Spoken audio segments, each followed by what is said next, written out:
The views and opinions of the hosts and guests are their own and do not necessarily reflect the views of the management and staff of Guardian Radio.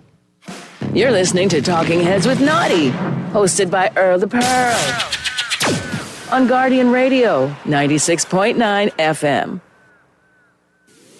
The views and opinions of the hosts and guests are their own and do not necessarily reflect the views of the management and staff of Guardian Radio.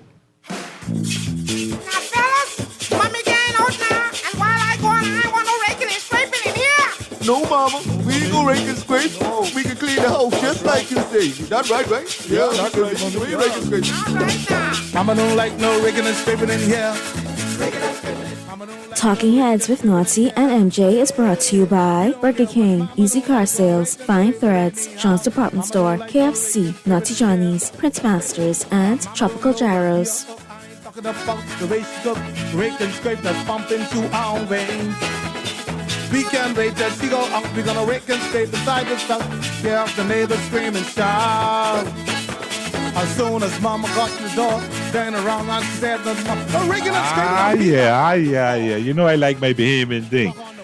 Welcome to another Talking Heads Thursday here on Guardian Radio 96.9. This your boy Pearly in the house, feeling real 242-ish after listening to Garth and his guest earlier. I'm feeling real 242-ish. How's everybody doing? I hope you're doing good. And guess what? We have open lines today. I want to talk to you. We can talk about anything you don't want to talk about today. We will talk about, but I can tell you how we can do that.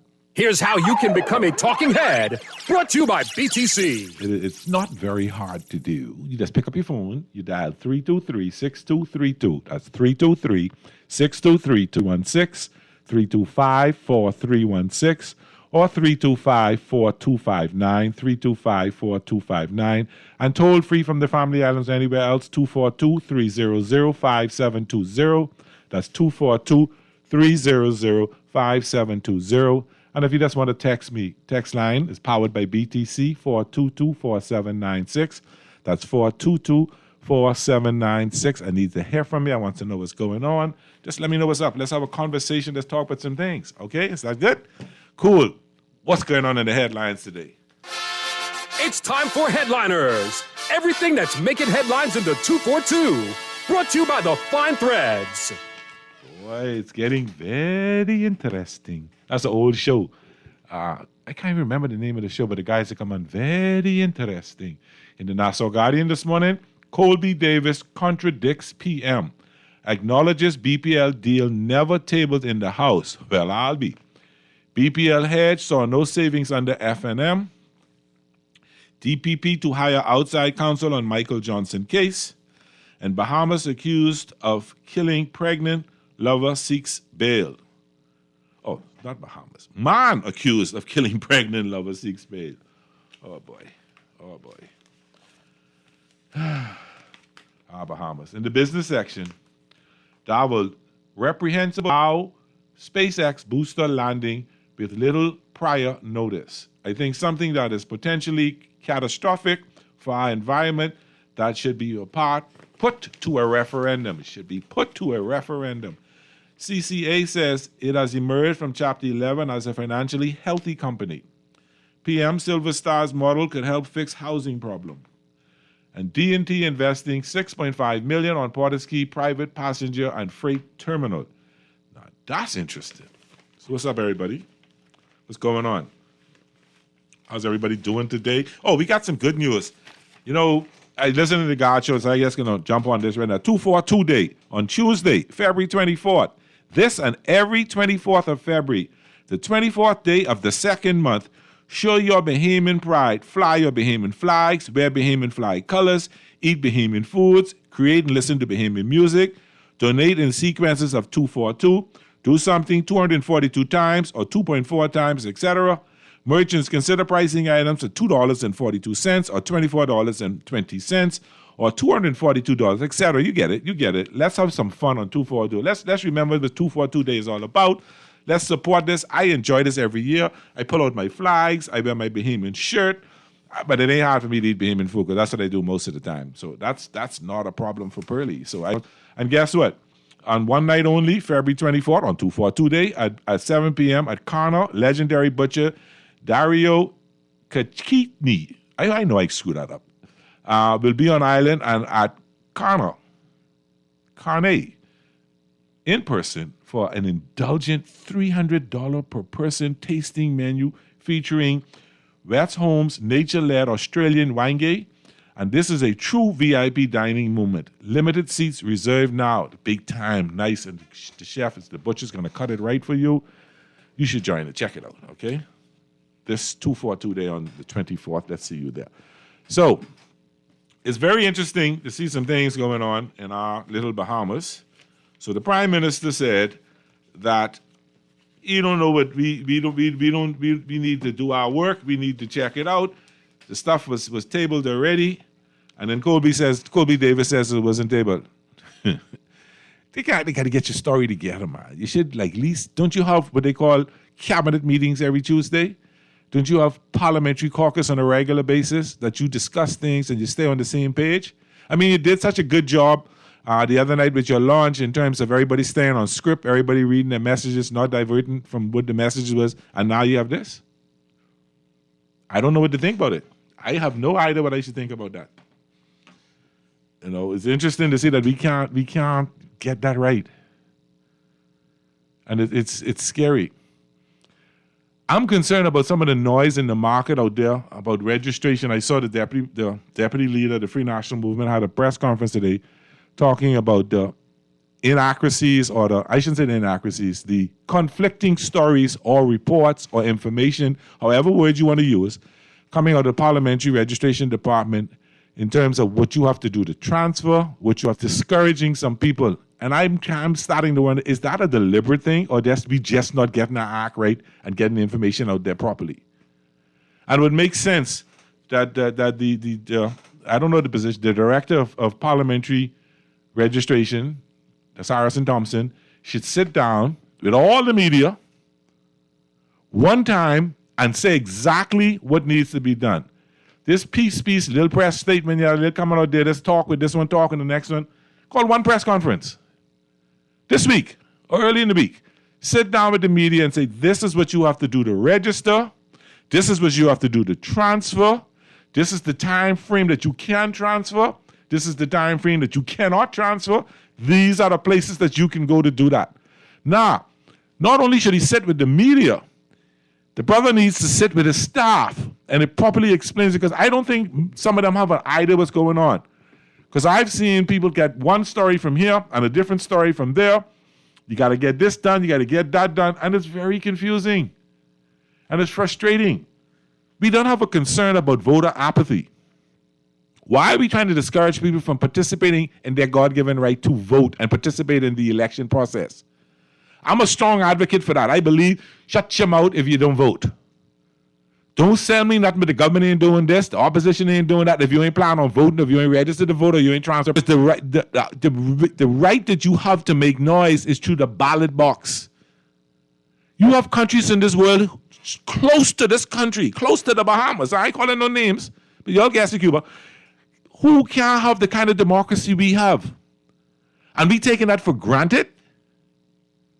We taking it that you don't care. And I hear the young people, I hear the first time voters, the 18 to 30 year olds, it ain't doing nothing for me. Yes, it's doing something for you, because it's giving you the ability to say what you're saying. It's giving you the ability to walk around your country freely. The democratic process allows you to say that. So when you vote, that's what it gives you the right to do, to make noise, to carry on, to rouse it and make noise that you want this and you want that. And when you don't participate in the voting process, and you just, then when things happen, you got nothing to say. And don't say it don't count, because I could tell you some seats where the vote been by 1 and 2 vote. And I know some people didn't show up to vote and cost a person the seat. I remember in 2010 in the by-election, when Dwayne Sands lost by a number of votes, I know about 5 people who said they were effing him and did not vote, and if they'd vote, he would have been the member of parliament at that time. So don't say it don't count and don't work. I see us lose a sitting prime minister, losses. So don't tell me it don't make no sense, and don't tell me it ain't work, because I have a problem with that. and take pride in your country, because you the ones of you who ain't giving a crap, who don't care, is why we losing our country the way we're losing it. Because you know who should be stepping up and not. Caller, you are on the air. How are you? Hey, Burley, what's up, man? Hey, radio, my brother. What you saying? Grammy boy, happy to be here. Always happy to hear you, Grammy boy. Always. Yeah, what you're doing today, Burley, is exactly what the masses need. Education. You have to educate them as to that. Yes. A basketball game can be lost by 1 point or won by 1 point. Yes. And that 1 point can be you. Yes. It should be you. Yes. You see, because they think not voting, like you hampering the fella you're supposed to be voting. It doesn't work like that. But Yes. you're doing an excellent job. Thank you, my brother. I appreciate that. Educating them. I appreciate You that. see? And I'm an advocate for voting. And, you know, I'll give you an example. In 2017, and she can kill me for talking to business, my daughter, I called her and said, when are you coming home, baby? You coming home to vote? She said, yeah, daddy. My mommy just get the ticket. I coming home on election day. I said, what time your flight gets in? She said, I get in at 4. I said, what if it's late? What can happen? So we went back and we got her. I said, can you come the day before? Daddy, I have an exam. I said, go to your professor and tell your professor elections are coming up and you want to know if you could take the test early. The professor was so happy. He said, that is your right. You should be voting. Go home, take the test on Monday and catch the next flight. Exactly. And that's what it's all about. And she was excited. And guess what? She was graduating that Saturday. And she said, listen, I home. I didn't finish my degree. I don't need to march. I came here to vote. I came to exercise my democratic right. And that made me so proud of her to see us saying that. Yeah, continue to educate them, because if we don't, then, like you say, another culture is going to galvanize themselves, you know what I mean, Yes. secretively, and overshadow the indigenous voter in the Bahamas. But what our Grammy boy called to, just to say quickly, I hear a lot of people talking about the Waigu thing that is for next week. Yes, Waigu. Yeah, Let thank me you for helping me. explain to them let me educate them as to what Waigu is. Please. It is wa means Japanese, Uh-huh. and gu means beef. So when they say Wagyu, that means Japanese beef. Yes. But it's not so much the way the cattle is raised in Australia and Japan. It is the brand of cattle. Okay. They have 3 brands. Okay. One is the black cattle. Yes. One is the brown cattle. Yes. And one is the shorthorn. Okay. You see, and that's where Wagyu come from. I got At you. least the black Wagyu beef, the most expensive one, they don't even sell that to nobody. They raise that themselves. Yes. So that's a little education. You just taught me something. See, listen, you're never too old to learn something. And because I read it and I said, you know what, I going to Google this when I come over here. But thank you so much, my brother. Grammy boy, you did me good one. Yeah, man. Okay, man. All right, my brother. You have a blessed day. right. How you doing? Oh, yeah, good afternoon. How are you doing today, brother? I'm good. Yeah, that's good, man. But when you're talking about voting, right, Brady? Uh-huh. Like, when you say voting, like, voting for what, right? And then if you're dissatisfied with the vote, right? Like, you know, with the results of the vote and the governance of the people you vote for, right? Then what? You got to wait another 5 years to do what? To vote again? That's what the process is. But if you don't vote, what right you got? But to expect what, Brady, a different result? Hoping you get a different result, but you exercise it and say, listen, I have a say. Staying home don't change nothing and don't fix nothing. Yeah, I understand that, but I understand what you're talking about, the say, right, Burley? But I mean, but why would you, right, exert energy or effort? Okay, let me ask you this then. Why would you not? That you know over the past has proven itself to be futile. Not, you say that, right? You say that, but we have some good has come out on all governments that have been in this country. Whether we get to the level that you think we should get, we've got to get. Because guess what? One of the good things we get out of governance is you able to tell me what you're telling me right now on radio. You couldn't do that before 92. I right or wrong? I mean, well, I guess that's a good thing. Another good. Then you have. That's how. But then when you think about that too, right? I mean, that was just liberalization to open up the airwaves, right? But who really benefited from the public? No, they ain't necessarily benefiting. They making money. Yes, they are. But you're benefiting by able to for your benefiting because you and I can have this conversation. I don't know how old you are, brother, but I know prior to 92, sometimes if you get on radio to say something, you get cut off and you get in problems. Yeah, but that's happening today too, Pearly. But it ain't as bad as it used to be. Even on private station. It ain't as bad as it used to be. And we can get where we need to get, but we only could get there if we all keep fighting for change and keep fighting to move and make things happen. But becoming apathetic, becoming not checking, don't change nothing, and status quo stays there.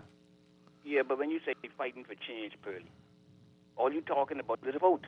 That's not fighting for change. What fighting for change is what 52 was talking about when he was talking about civil disobedience. Yes. That is fighting for change, Pearly. That is standing up and demanding something. That's yes, that's one way. Fighting for change.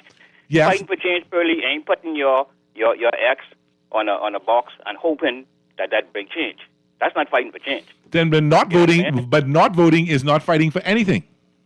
Yeah, but Pearly, okay. In my opinion, like when I look at voting, right, Pearly, to me, it's like the best of two evils or whatever they call it, right? Because no matter what, no difference. And I feel as if the most critical question you should ask yourself when you're going to vote for a candidate, right, is which one of these individuals do I want to give the best 5 years of their life to? Let me ask you a question. Let me ask you this question. And I don't care how you're voting. Let's say you're voting Joe Blow Mo. So that's why you're voting for Joe Blow.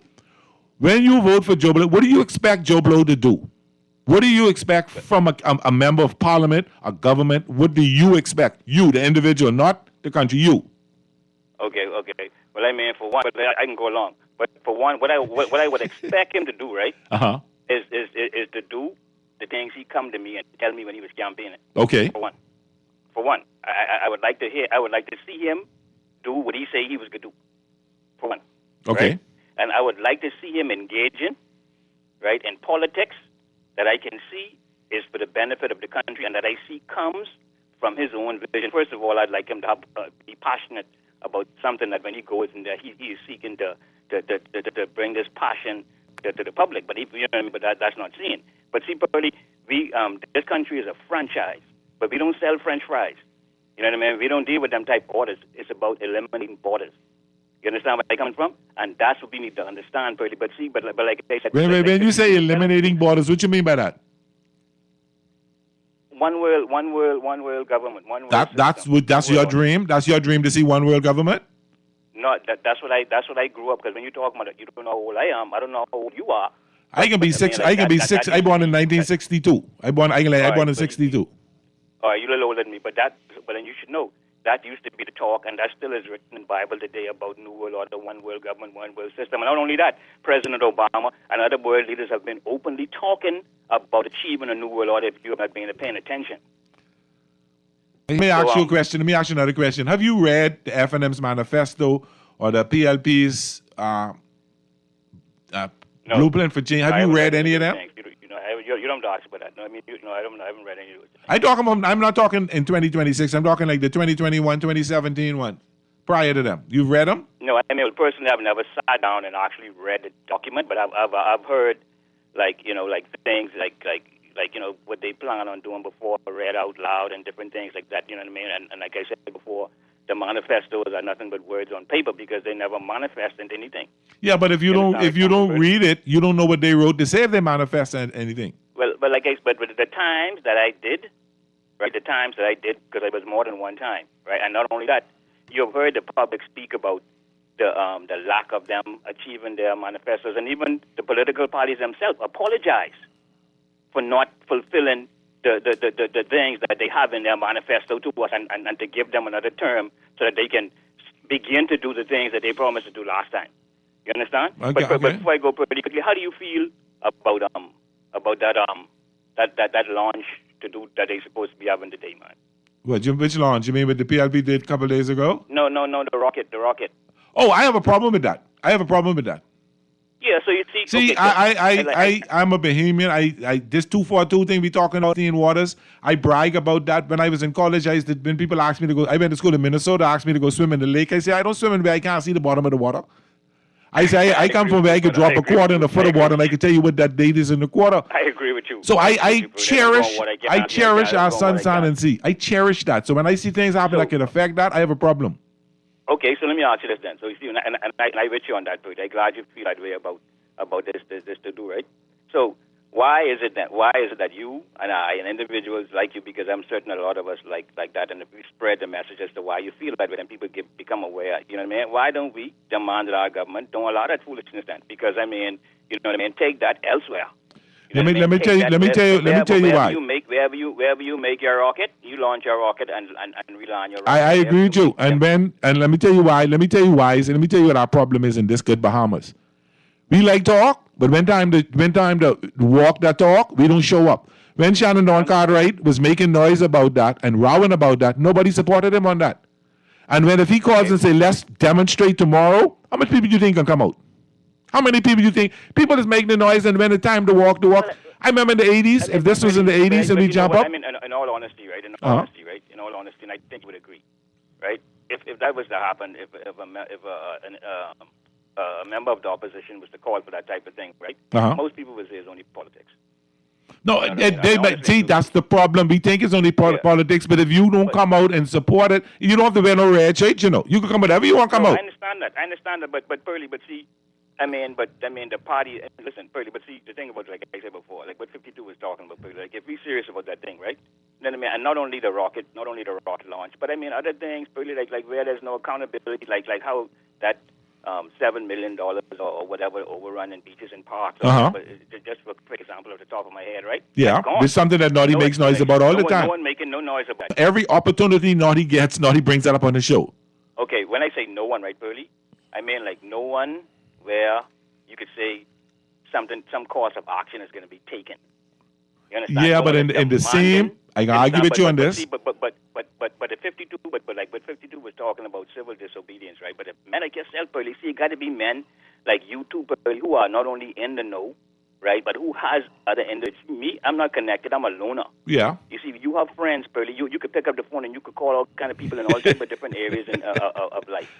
I like that confidence. Individuals like yourself. I understand what you're saying. You see, you need to get up, right? Because if who's supposed to be intelligent, right, who's supposed to understand the process and what's going on better than the average man who has a D average, right? Then you can't expect a D average man to do something when the individuals who should be doing something too busy partying and getting along with the problem. Yeah. I got you. You understand my point? I understand. Yeah, man. So we as a people, Pearly, we as men in this country need to, because if there's one thing I understand, Pearly, is that if you need a job done, right, and if you're too shy to do it or too embarrassed to do it, all you got to do is have the money to pay someone, and you can get that job done. Amen. I agree with you. We need people to stop waiting for the money, right, doing things that they know within themselves takes away their integrity. I hear you, bro, and I agree with you, and maybe that's my problem. Maybe that's probably why I'm winning, but I got you. I hear you, brother, and I appreciate your call so much. This is Pearly. That conversation I enjoyed. That's one of the conversations I enjoyed the most about, because he had a good dialogue. He stood his ground. He talked the points, and he made a lot of sense. Call it, don't go nowhere. I come right back to you. I got to take a quick break. Got to pay the bills, but I'll come right back to you. Just hold right there. Don't go nowhere. This is Pearly. Another Talking Heads Thursday here on Guardian Radio 96.9 FM. When we get back, we get to these callers and some texts. Some texts. Money in my pocket, but confused, but what to eat? I'm $5 on the code. He say, look, boy, go buy us some Chinese. I say, Chinese ain't gonna do the trick. There's something else I need. Before you knew it, Eggy came walking by. He had crab juice on his mouth. He looked at me and smiled. He said, I've been by the crab house to get me some crab sauce. And if you're dead before my crab, I'll stop your lip. I want me some crab sauce. I can buy the crab house. I want me some crab sauce. You try to rest, but roll with the best. For all your printing needs, there ain't no one better, no. For posters and banners, magazines and flyers. For window decals, greeting cards and newsletters. No job too big and there's no job too small. You name it, we can print it, just give us a call. Let Print Masters bring your masterpiece. Star Guardian Building, telephone 302-2361. Crunch boring lunches and enjoy real food at a real good price with KFC's value deals. For $5.95, you can get a Famous Bowl and drink or a one-piece chicken box. For max value, grab a value box. That's a piece of our iconic chicken, nuggets, cheesy mashed potato, a buttery biscuit, fries, a dessert biscuit, and soda, all for just $9.95. KFC value deals have got the crunch that you're looking for. KFC knows value, and it's finger-licking good. John Shoes and Accessories is your one-stop shop for all your footwear needs. You will find what you're looking for among the growing collection of classic and trendy styles with new arrivals every week. John's covers the whole family and has great prices, helpful and friendly customer service. Your experience shopping with us will be time well spent. Shop with us online at www.johnshoes.com. John's also now carries small home appliances, so come on into John's, located on Rosetta Street in Palmdale and Carmichael Road West. John's, we put fashion at your feet. You're listening to Talking Heads with Naughty, hosted by Earl the Pearl. On Guardian Radio, 96.9 FM. It's time for The Buzz. What are you buzzing on? Brought to you by John's Shoes.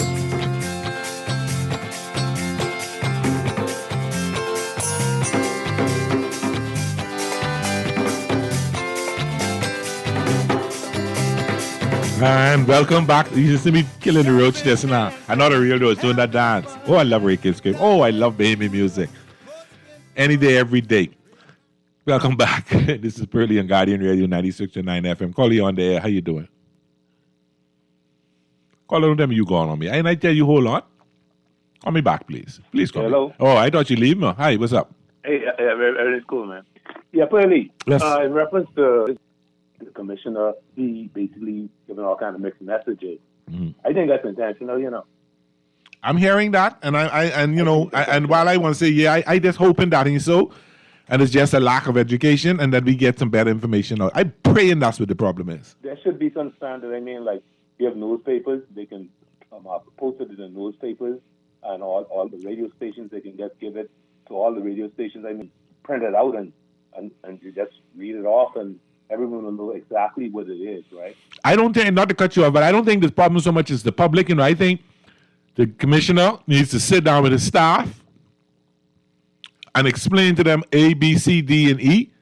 Because I think that, because when you go there, if you go to one window, you hear one thing, you go to another window, you hear another thing, and it ain't looking good. Now, it might be intentional, it might mean to let them fellas say anything they want to say, but I'm hoping that's not the issue. Yeah, but if it's printed and it's posted, I mean, it's directive, and it means like, so where can you go wrong if it's printed? I agree. You know, I agree. I mean, that's the way we should go about it. But the last caller, he's pro-African, pro-Asian, man. He don't know behaving like that. And you was talking to him for so long. I can give you a chance to say what you got to say, because I want to make sure I clear on what you're running on with. Yeah, the tone of it. They ain't really caring about the Bahamas and more international and more, down south kind of vibe. And, Bahamas ain't nothing. Because that's the whole intention, to basically get them other people to be voting, because they ain't questioning them. They come in and they even hardly talking to them, because they got to put them down. Yeah, you good. But I know one thing. Clearly, see, my thing is, and I ain't picking no one set of people, right? But my whole thing is, if you can't speak English, we're an English-speaking nation. If you can, and I know in America, in the United States of America, before you're sworn in as a citizen, you have to be able to speak English. And then you have to be loyal. And you got to be loyal. And then if you come up and say, well, you have no loyalty to this country, you're supposed to be presented with the persona non grata. Why are you here if you ain't got no loyalty to the Bahamas? People in this country are like that. Plenty of them like that. Well, if you ain't loyal here, pack yourself up and go across the waters and see just how much people over there can take care of you if you ain't loyal there. They got our passport and they ain't loyal. I got a problem that, listen, this is my country, this is my Bahamas, and no matter where I go, when in college, my whole room, my dorm door was the Bahamian flag. Hey, but Pearly, in reference, remember the Andre agency the other day going to the airport, right? Uh-huh. And the mix up, right? And we've been pandering basically for must be about 20 years or so, 15 years about the illegalized. No, we don't get. We have to do with that. But the irony is, I want to ask you a question, right? Sure. So I mean, like for medicinal, right? Mm-hmm. What if you have a letter from your doctor for medicinal marijuana? Where would you go to get your marijuana? That's the question I'm asking now because they passed this thing in the House and I've never seen it gazetted. I don't know if it's law. I don't know where we at with that at all. And I don't know why we just going through foolishness and making it medicinal because you still creating a black market. My whole thing is, and I'm not for legalizing it immediately, you know. I'm for decriminalizing it and let's see how it goes over the next 3 to 5 years. And then we sit down and we have a vote as to whether we want to legalize it because we have it under control. Okay, but the point is we playing this game, but medicinal and you got to be Rasta and you got to, come on, man, you only causing fellas to sneak behind the door and be in the back of the yard and do something different when we can just put it out there and do it properly. Yeah. And let the record reflect Pearly for the decriminalization and eventual legalization. Yeah, but Pearly, what I'm saying, right? If you have a letter from your doctor for medicinal marijuana, a letter in hand, right? Yes. And you get your marijuana. What do you think the consequences going to be in this country if you got caught with this marijuana? If you have a doctor's letter? Based on what law they pass, you're not supposed. No. I only tell you, and I can answer your question. Based on what law they pass, they're not supposed to reflect on the record. But I don't know. I cannot answer your question straight up and say I know what the ramifications are because I don't even know where we are with the law. You understand what I'm saying to you? Yeah. If you have a doctor's letter, you realize that you need a doctor's letter to get oxygen, right? Yes. Okay, to breathe, right? And if you can't get oxygen to breathe without that doctor's letter, right? Okay. That's how serious it is, right? So if you have a doctor's letter for marijuana, right? Mm-hmm. Right. So you can't breathe and you're using it for asthma, right? And you go out there and you get your marijuana. What do you think the consequences will be if a policeman pull up on you? They can lock you up. You have this doctor's letter. They can lock you up because they didn't even read the letter. No. So that means it's going to be a case in court. And if you have the doctor's letter, someone got to get sued after that age. I agree. Because, I mean, if you have a doctor's letter, that's what it is. And you know, police most want to come and tell you, well, this is against the law. But I tell you what, all pharmaceutical drugs are against the law. They dish them out. And the other day, you saw that their pharmaceuticals dishing out for free. The black market, okay? Okay. And ain't no one monitoring that, right? And then it comes right down to it, right? If you have a doctor's letter and the doctor's letter say whatever's on the doctor's letter, that means that's it. The police, the court, and nobody can do anything with it. I got you. Okay. But the point is, how do you get it? Listen to me. I hear you. Listen to me good. Okay. You know me too. All right? Well. I had a doctor's letter over 21 years ago, okay? I got my doctor's letter from Dr. Norman Gay. Okay. I'm asthmatic, all right? I had meeting with Paul Parkinson. This was like over 20 years ago.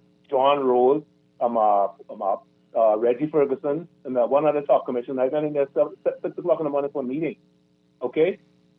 And I've been before the court and all, okay? My baby mama was saying, oh, you won't get down in front of my girl, you're lying.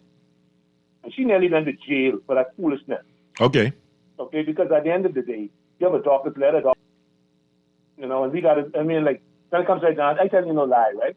Just the other day, I nearly dead, can't breathe. I go to get oxygen, they won't give me no oxygen, Wow. And you know what? Marijuana is my medicine. It wasn't for that, I'd be dead. Cold like that. I understand. Because I cough or bite. I can understand. That is why we need to get this right and get it right now. Thanks for calling. Boy. Call you on the air. How you doing? Hey, what's going on, man? I'm right here, my brother. Mate, that's who called you the last caller before this one. That ain't Muff Rolling. No, that wasn't Muff. Man, you let that caller call you, what you call it, a member of the ruling class, Uncle Tom. You know what? I ain't getting in the row because one thing you know about me, I ain't a member of no ruling class. And I know Uncle Tom. I's a Chippenite. I born and grew up in Chippenham, and I still live in Chippenham. You born and grew up in St. Augustine's too, right? Yeah, I'm a Roman Catholic, so I went to Catholic school, the best in the country. You went to school with all them leaders, political leaders. I in schools like them too. I have a feeling you trying to call me ruling class. But Pearly. Yes, my brother. You listened to the Marco Rubio speech at the Munich Security Conference? No, I did not, and I missed it. But I can try and read up on it this week. You're doing yourself a disservice, bro. You understand me? This man talking about, the Munich Security Conference. That's the NATO conference, right? Yeah, I know what you're talking about. That's the white man conference these people talking about. See, the United States, they need, they need allies. Don't mind them. They know they got to have allies. No, they in trouble without allies. Right. So this man saying, man, there's a child of the European. So there's one. Yeah, they get talking. They are them and there's, you know what I mean? There's one. behave. Don't go that route. Right. So you know what that means, right? That means that we're going into colonialism 3.0. Really. I understand you. That's where we are today, I'm hearing you and listening to what the leader of our neighbors saying. I'm getting a bit concerned with stuff like that. Man, really, I want Greenland. I want Venezuela. Africa needs a union too. You understand what I'm saying? I understand. And the Caribbean, us in the Caribbean, we need to unite too. We do. Because we're more powerful. We're more powerful together than separate.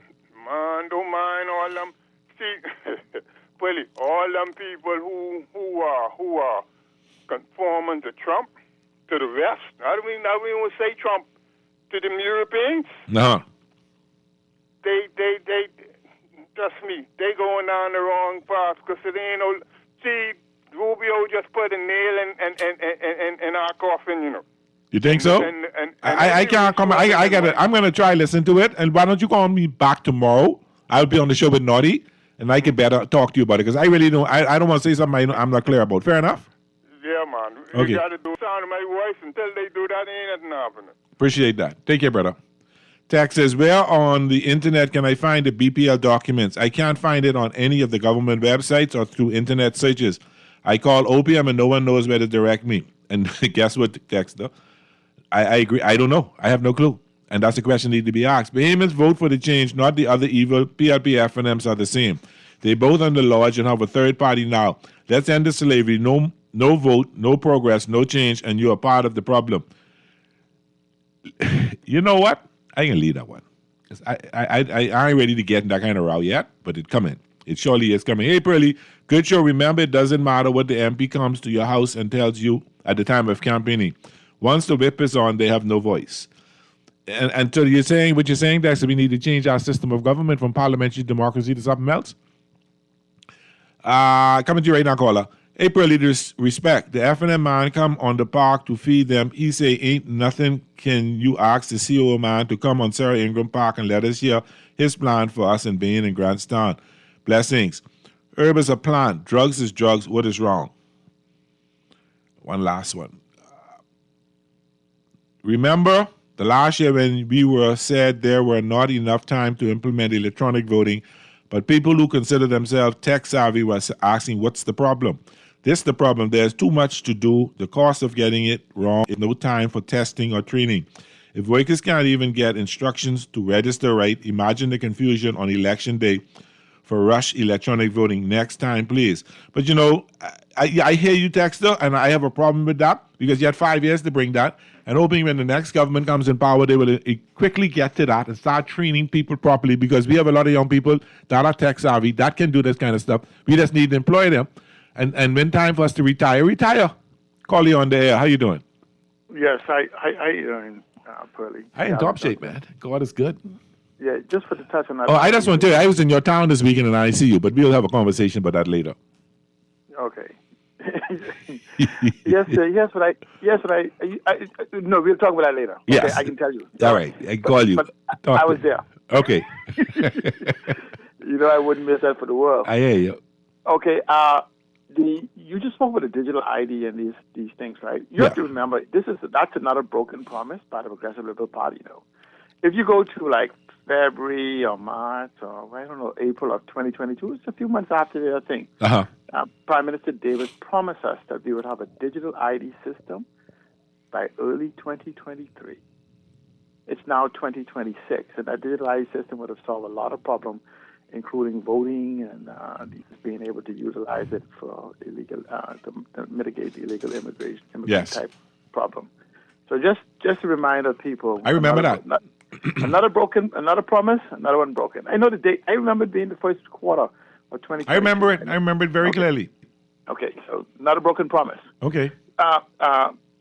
But Pearly, have you heard the story, but I talk about a person, and we always talk about what other people should do. Now, someone who has been there for the BTC march, the vote no for gaming, the vote no for the referendum, practically every major march downtown in New Providence will be advocated for change.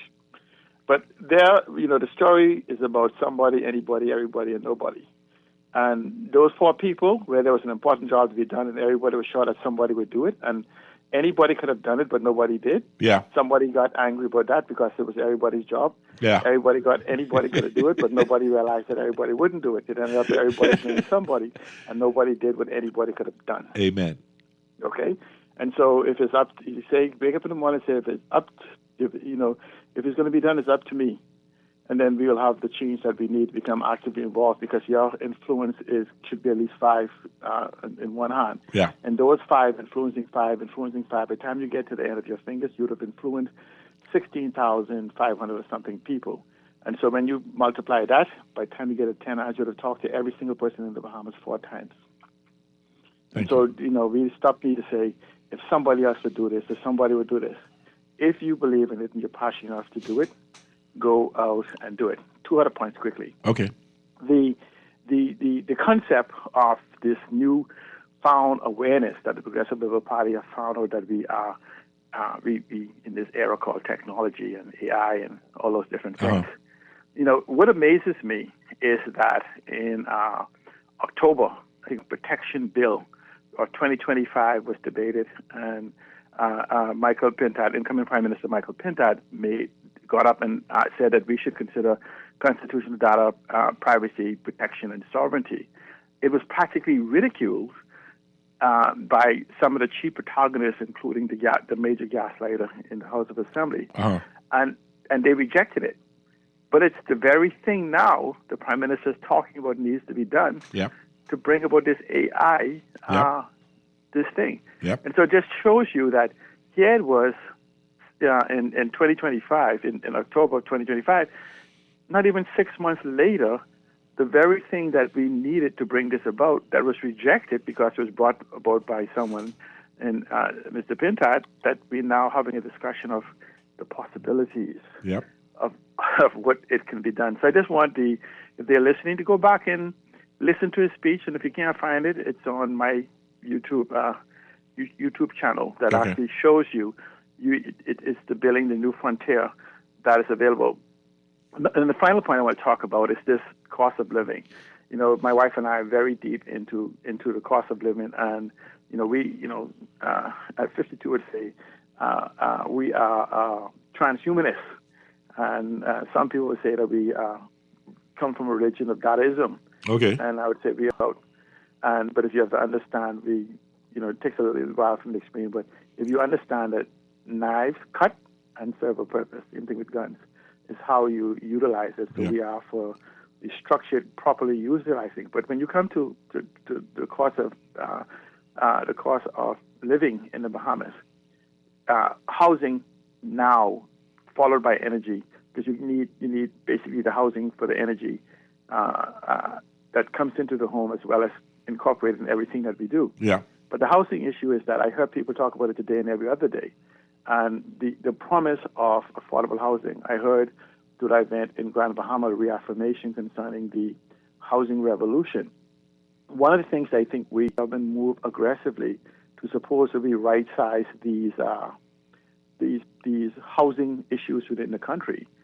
They have not brought us a strategy to resolve the housing issue. Now, housing is not necessarily home ownership. Housing is the supportive, social, low-cost, affordable, and attainable regimes that Mr. Pintad has expressed. Yeah. And so, but I think we need to transition to that strong point while we have this energy thing going on, because, you have to transport it to the house. But we need to have that strong point to demand that this government, they've been bragging about this rent-to-own and everything else. In the same way that person texted and said they can't find information on the energy, you cannot get the Ministry of Housing, and I've been trying for 3 years, to answer the questions on the rent-to-own and to answer the questions concerning the housing, or to present the framework or their strategy for housing. And, so I would love for them to do the dump on their housing strategy that they so often promote, as to what it is that they are doing and how it directly integrates to the 30,000 work permits that we have that should have been aligned with each one of those with some housing regime, and the 60,000, according to the national studies, of the individuals that are unregulated individuals in this country. And so where are they? Where are they staying? Where are these done?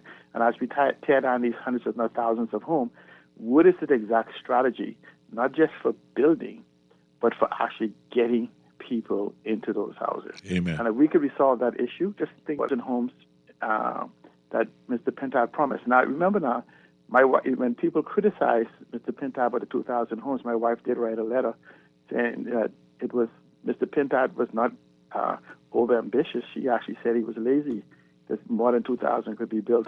Some people say 5. I heard that. Yeah. Okay. I got another caller. So just like that, we need to move towards changing the dynamics of this economy, Yes. so that we don't talk about the foreigners taking over. We would actually be integrated into it. I look forward to that. Me too. Thank you, brother. Call you on the air. How you doing? Hello? Well, I guess they get a call back. You was in your car talking and like everybody in the Bahamas here, but you had to say this now. You almost get in trouble. Call back. Boy. Let me read these couple texts. Good day, Pearlie. Cost of living today has increased since COVID. The Davis administration policies have caused hardship on the average Bahamian. Next text says, good afternoon. Is the PFP planning to elect a new leader prior to the next general election? Because they can't expect sensible, right-thinking Bahamians to vote for the one they have now. This man is either a bold-faced liar or his memory is escaping him. And I guess you're referring to when he said the BPL papers have been laid, and then Minister Joe Bedco will come back and say it wasn't laid. Good text. Thank you. Call you on the air. How you doing? Yeah, that's all good. How you doing, man? How you doing, my brother? Yeah. That's you who had me on hold. Let's not talking all your business on the radio in the car. Oh, I was wondering. Getting my tires fixed. All right, talk to me. Listen, man. Uh-huh. I, at the beginning of the year, committed to trying to talk to discouraged voters. I go on discouraged because some things that they are not prepared to sacrifice to come out and vote for, I think we need to address. Okay. Some of them was as simple as a woman talking about her fingernails, and diamonds and nail and things dipping in the ink. Some of the young guys, similar to what the guys said about 3 callers ago, saying, man, all these people are the same. And different, they have different time, different reasons as to why they don't want to commit to come in to vote. They don't want to spend the time to go register. They think it's too long. And some people, when they come to vote, the process is too long. It takes too long to sound the line, and they get hard rush back to weekend. All sorts of things. But it ain't too long. It ain't too long to go to the wait to get in the club, right? It ain't too long to wait to get your food at that certain restaurant, right? I agree. It ain't too long to go when you want to get your nails done. But the reality is, I wrote several different reasons as to why they ought to, I'd say things like that too. It's not a day, but I pay for what I want. I pay for what I hope I get. The thing I want to talk to is this. Okay. I believe we have to continuously encourage Bahamians to register first of all. Yes. Those who are eligible to register. Yes. To ensure that they at least have their voting card. Yes. A card. They give them the right to come out on election day to vote. And Yes. if they don't come out, that's fine. But if you don't get a card, you don't stand a chance. Yes. Because some things could happen before Parliament is dissolved. Like you say, shucks, they should have registered. So Yes. register. Yes. Your card. That's the first thing I want to tell you. And it ain't really that long, It ain't that long. It ain't like back in the day when you're towing line for hours. Well, most. I've been in there to take my mother to get a new voter's card, and we were, it was maybe 10 people in there. Yeah, I myself I went to the Marathon Mall to register myself. I had to get myself sorted also. I had to change from where I was last election to now. Me too. And it didn't take too long. It Maybe didn't. 20 minutes or so. And sometimes if you make conversation while you're waiting, you don't feel the wait. Let me tell you, I met some really interesting people, and when I went, I met some interesting people. One, I turned out to be a good friend right today. Right. That's it. And everybody knows FNM, so I don't let me hide it. Everybody knows it. Okay. The thing about it is this. A lot of people are beating this new FNM slate of candidates with the old FNM slate of candidates. And I was a part of the old one. Okay. And I said to them, you can't beat this set, but the ones that were prior to us and the government even prior to us. Okay. To now. Because Michael Clinton has never been prime minister. You can't say him and his new team will be the same as the old FNL. And he says they're under new management. That's his words. He says that we're under new management. They're under new management, correct. And so if you're not satisfied with what you have, you can't just stay home and don't vote, say you're satisfied all is the same. If you're not satisfied, I'll say to them, give somebody else a chance. But I don't care who you're going to vote for. I think it's important for you to register and go and vote. So at least at the end of the day, you would have said, well, I was a part of the process. My team may not have won, but at least I tried to make a difference if I'm not satisfied with what I have. Let me ask you a question. Who you pull for in basketball?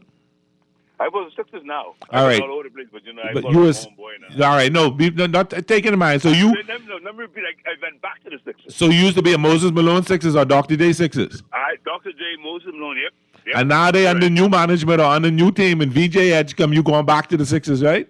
That's correct. It's same Sixers, right? Same city, same team, but that's a different player, right? Yes. The same thing I said. I have a bunch of friends who was New England Patriot fans. Brady this, Brady that. They all them was pulling hard for New England Super Bowl other day under a different quarterback, right? They ain't say, I ain't pulling for them no more because he ain't there. I no. So the thing is, so Linden was the leader of the PLP. They under a different leader in Brave Days. Last government was under Dr. Hubert Minnis. They under a different leader in Michael Pintat. They don't. It irks me that people say they're the same. They're not the same. And I'm very involved in terms of watching politics in this country, and I'm fascinated by politics all over the world. They ain't the same. Thank you, my brother. That was interesting. That was very... Let's take this last call before we go. Call, you got 30 seconds. What's up? I guess not. Hey, I didn't realize this. We went through an hour real quick. Thank you so much for the calls. Thank you so much for the texts. Thank you for listening. We're going to go to the news, take a break, and when we come back, we can talk a little bit of sports. Baseball coming. I got my Dodger shirt on. I'm so excited. Baseball is here. This is Pearly, Guardian Radio, 96.9 FM. We'll be right back after the news. I stay with my family up the road there in Atlastown. And everywhere I went, all the people were talking about the battle of the band. Oh, call the fire engine. Run, tell them come quick. I could feel my temperature rising. Never heard Reagan scream like this. Lord, all over my body, from my head straight down to my feet. Ancient beat days, pine on the good drum, and the soul, Lord, the ring so sweet. Craving something bold, fresh, and unforgettable? Tropical Gyros is your flavor-packed escape, a Carib-Greek fusion born right here in Nassau. From juicy grilled salmon, chicken, and pork gyros to loaded bowls, fresh salad, wings, and more. There's something for every craving. Find Tropical Gyros at any of their locations, JFK Plaza, Rosetta Street, Port Lucaya Freeport, or their franchise spots on Prince Charles Drive, Soldier Road West, Delaport, and Carmichael Road. Tropical Gyros, not just good food, it's an experience.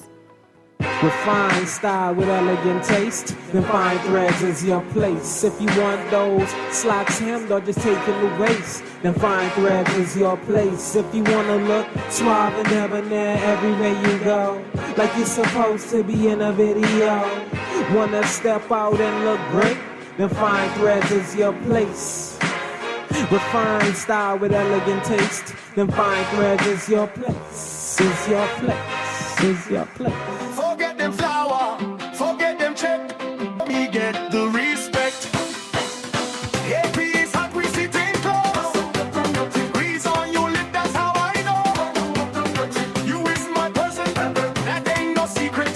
You sharing, I might keep it. Love buckets. 8 tasty pieces of chicken, thighs and legs for just $20. Add a large side for $5. This February, love deserves a bucket. KFC, it's finger licking good. You're listening to Talking Heads with Naughty, hosted by Earl the Pearl. On Guardian Radio, 96.9 FM.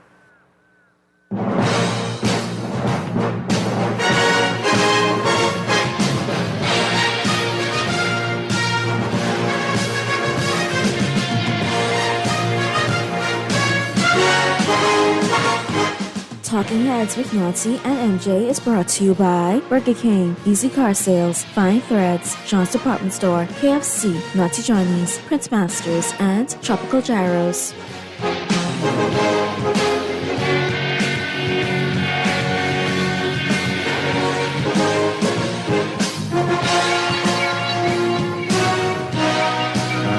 And welcome back to our Talking Heads Thursday Sports Edition here on 96.9 FM. So good to be back here with you. So great to be. I had one text, and I wasn't going to read this, but I can read it. Excuse me, sir. And it's all in caps. So, excuse me, sir. They are the same. COI is the change we need. And one more. Pearly, please read this. Please have C. Allen Johnson pay for 2 hour. C. Allen is ready to do that. C. Allen is ready to do a show, and C. Allen is ready to sit down with anybody who's willing to have a conversation with him face to face to talk about these issues that he brought. He said that on more than one occasion. So what we need to do is we need to call Dwight Strong and tell Dwight to give C. Allen a show so C. Allen can have a conversation. And I would look forward to that, because I don't think many people could. I mean, if you want to talk with him, you got to come with your facts, because the brother got his facts. But anyway, welcome to sports. And my brother from the COI. Pearly is a believer of the two-body system, the FNM and the PLP system. And I believe if you want to see change, you can change from within, because ain't nobody in the COI independent. They come from the PLP and or the FNM, including the leader, who wanted to run for the FNM in Pinewood in 2017 and get vexed because he didn't get the nomination. That's the facts. Because I was out there when he had his demonstrating people out there demonstrating because he didn't get the nomination and he got vexed. So my whole thing about it is, if you're part of a system, if you're part of an organization, and if it don't go your way, you come and you make change from inside. You don't get mad and pack your Georgie band and take your basketball home and go home.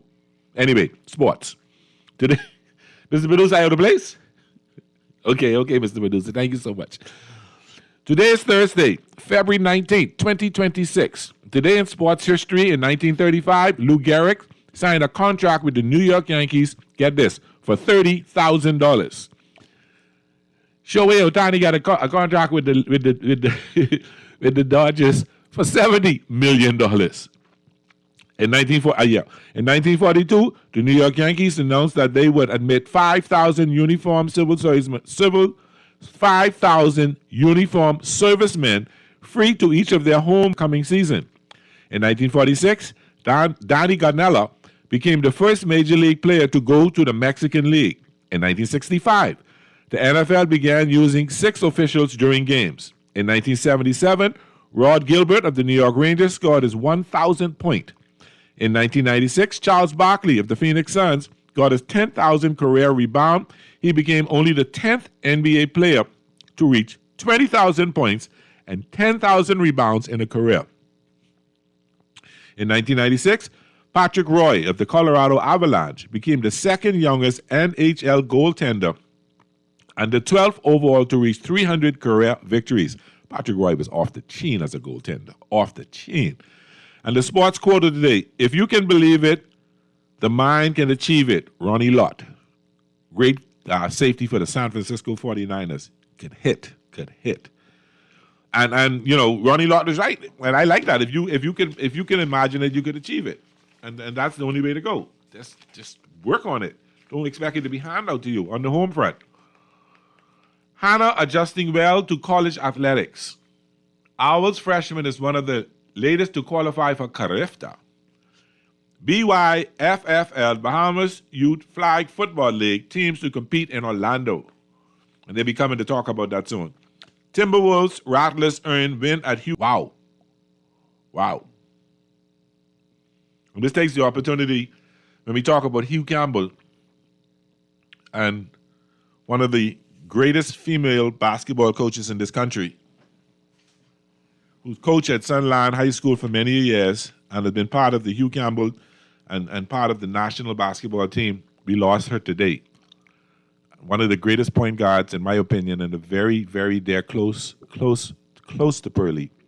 And I want to send my prayers out to the family of the late Bonnie Sands Baisden out of Grand Bahama, who was on our national basketball team, who coached many, many young men in basketball, who took her and her husband and took a liking to coaching and rearing young men. That she started something called the House of Hoops in Grand Bahama. And at any time, she could have anywhere from 10 to 15 young men living in her house. She set up the back as a classroom to make sure that not only basketball was important, but academics was equally as important. And she and many young men, including Jay Philippe, Leonard, we call him Scooby, and a number of other young men who grew up in Grand Bahama playing, but not just for Sunland, but her, playing at St. George's, playing at Jack Hayward, playing at other schools. But it wasn't about basketball so much to her, but also about academics. And she was a dear cousin, and I love her to death, and I'm gonna miss her. But I want to say my prayers out to the Sands family, Basil the Kid Sands, who's her older brother, and Yvonne and Adrian and Heather and Catherine and Christine and Michelle and on the whole family. And the whole family, my prayers, Desmond, the whole family, my prayers are out to you. Bonnie's going to be missed. She was loved. She loved basketball. She loved coaching. She loved helping young people. And this country has lost a great Bahamian. Call you on the air. How you doing? Yeah, Pearls, I join you do then with my deepest sympathy and condolence too, man. Yeah, Muff. What's up, my brother? I might not know them, but yeah. Bonnie was great. Bonnie was good people. We love her to death. Hey, Burley, welcome back, man. Hey, Burley, I like your frequent flyers mileage, way. I like that, way. I could go Bora or Tahiti on that, man. How much mileage do you have right now, boy? You travel every week. No, man. It only, unfortunately, circumstances have caused me. I had to go to Inago for my aunt's funeral. I had to go to New York for my aunt's funeral. You're being off this week. I've been off this week to deal with some things. You're going off next week to watch the opening of the Dodgers game. Wait, Muff, if you buy the ticket, I gone. Hey, but like you say, we got to watch one of them Marlins and Dodgers game. Hey, I can check the schedule. Yeah, I ain't like how naughty them take the picture from us in a way. Oh, who did they take from us? From me, from the Oh, the young, and he's actually, he topped up at 95 miles an hour last season. He already throwing 98 and even he really started waking up because I look at him throwing 100 mile an hour fastball sometime this year. Yeah, that's true. And then y'all had signed another player a couple months ago, $20 million a year for 5 years. He had a common name too, like a Bahamian name. I was trying to remember. I gotta look that up. I don't remember. I don't remember. Y'all get him from somewhere and y'all is giving, because all the ESPN were talking with him, but see, y'all giving him $20 million a year and this and that. Yeah. But I gotta check that out. Uh-huh. Yeah, but Pearly, you see, Hilden gone, Chubb's gone, Daniel's gone, so we didn't free up money. We didn't free up but $35 million. So the GM. Yeah, but we still after freeing up all that money, they still only get $10 million to spend because we was already $20 million over the limit. Right, yeah. But they say they gain in the draft pick. He said they picking players of the draft pick, the GM. So we rebuilding, man. We coming back. You like you say, it could take a couple of years, but I like the way we gain. I like how the Dolphins looking right now, man, because we need to win. We need to start winning. Well, don't hope to win much this year. Yeah, but whatever we But then I think the quarterback could be first though. Yeah. Man, I think they're going to trade. I think they're going to trade Micah Fitzpatrick. I think they're going to trade him to get some picks. So we'll have like maybe 8-10 picks this year. We got 5 picks in the top 100, so which is good. We get opportunity to get some good players. So I like the direction the Dolphins going in terms of rebuilding. Yeah, me too. Well, let's see what happens. Like you say, the New England still do it in 1 year. The Broncos do it in 1 year. The Jaguars do it in 1 year. Minnesota, when they come back, they do it in 1 year. So a good quarterback, a good team.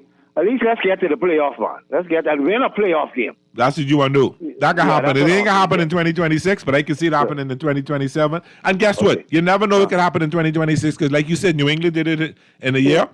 And anything's possible if these young players get greedy. Because I think New England must have started more than half the team was first or second year players.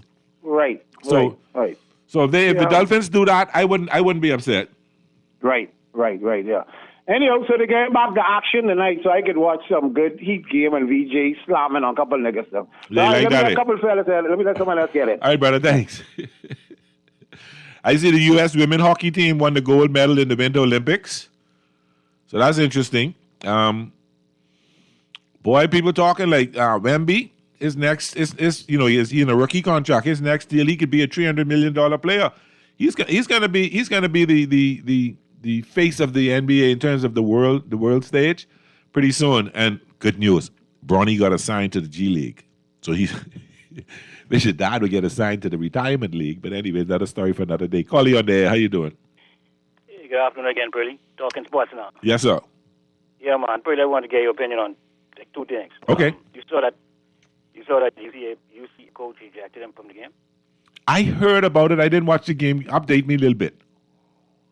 Oh, I mean, they were down. UCLA was down by a good amount of points. You know, come like no chance they could have win the game anymore, right? But you know, the hustle was still on, and the opposing team fella had a breakaway, and the fella kind of chased him down. And I mean, it might have been kind of a hard foul. I mean, not in my opinion. I mean, I would have looked at it like he went for the ball. It didn't look like anything.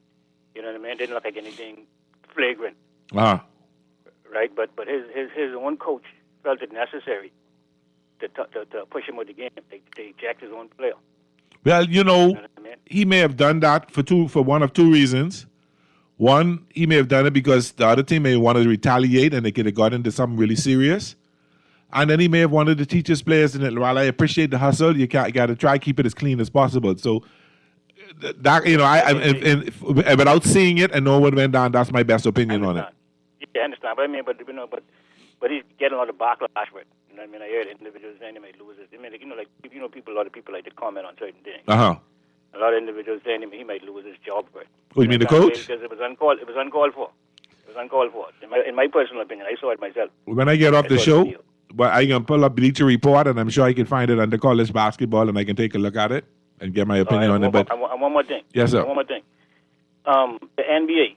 But the NBA basketball ain't what it used to be. No, it isn't, and I'm not excited by it like that. I don't watch it like back in the day. I'll watch a game every day, sometimes 2 games every night. It's becoming as a 3-point shooting. It's just become a 3-point shooting thing, and I don't see the skill like we used to see. Yeah, not only the 3-point shooting, but I mean, I can't tell you the last time I sit down and watch a basketball game. Okay. NBA game. You know what I mean? Like, honestly and truthfully. No kind of defense. But you know, I scroll through TikTok sometime and I see basketball come up, right? Yeah. And one thing I noticed is it seems as if they changed the rules, man. It seems as if you could change your pivot foot. It seems as if you could take 3 steps and 4 steps now in the NBA. Only certain players. But they even have certain moves, like certain moves where the individual obviously traveling. You mean you mean the Euro step where they go like left to right? No. The Euro step has been a long time. Okay, all right. But you know, you step 1 step, you know, it's 2 steps. Yeah. Right. I'm talking about where they like sometimes with a gap where they like dribbling and then they step back behind the 3-point line. Sometimes take 3 steps. You understand what I'm saying? Yeah, I know what you mean. Yeah. Stuff like that, and they'll be pivoting. Like they'll already establish a pivot foot. Yeah. And now you know once you establish a pivot foot, you can't move it. Up 2 legs. Yeah. You jump up. You know what I mean? But they already established a pivot foot. Yeah. But then they're gonna step through. Yeah. Yeah. You understand what I'm saying, right? I understand. And they call these moves good moves, and I mean, the NBA is a joke. It is. That's why Pearly loves baseball. Baseball is still pure, and I am excited. I can't wait for March 25th when the season starts. This weekend I'll be watching a little bit of preseason, but that's one of the reasons why I'm still into baseball and football, because it's still what it always has been. I saw clips of the slam dunk competition. Did not enjoy it. You saw it? I saw clips.